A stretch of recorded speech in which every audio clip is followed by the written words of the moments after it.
آسمان، پہاڑ، دریا، پہاڑوں سے گرتا ہوا پانی یعنی خوبصورت آبشاریں، دنیا کے خوبصورت نظارے، رنگ برنگے پھول اور ان پھولوں پر موجود شبنم، غرض ہر چھوٹی بڑی شے کو پیدا کرنے والا صرف اور صرف اللہ ہے۔ اس بند میں اللہ تعالیٰ کی قدرت کاملہ کا ذکر ہے۔ تشریح بند نمبر 2۔ اس بند میں شاعر کہتا ہے کہ ہر طرف اللہ کی قدرت کے جلوے نظر آتے ہیں اور ساری دنیا کی فضاؤں میں اللہ تعالیٰ کا نور اور روشنی نظر آتی ہے۔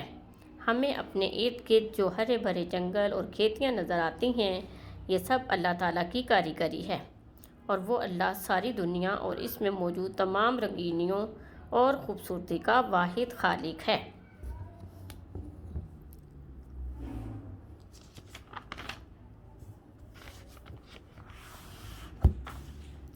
تشریح بند نمبر 3۔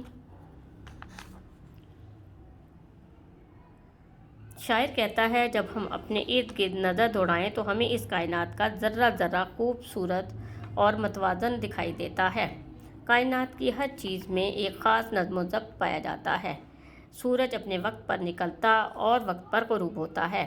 تمام دنیا کا نظام اللہ تعالیٰ کے ہاتھ میں ہے۔ وہی اللہ اس کائنات کو بنانے والا اور اس نظام کو چلانے والا ہے۔ نظم حمد کا مرکزی خیال۔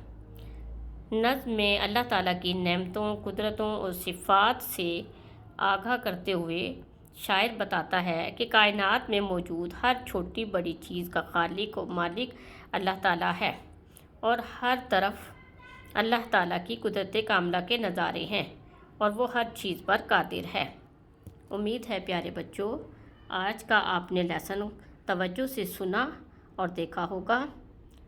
پیارے بچوں آپ نے الفاظ کے معنی یاد کرنے ہیں اور لکھنے ہیں، تشریح بھی لکھنی ہے اور مرکزی خیال بھی لکھنا ہے۔ اپنا بہت خیال رکھیں۔ اللہ حافظ۔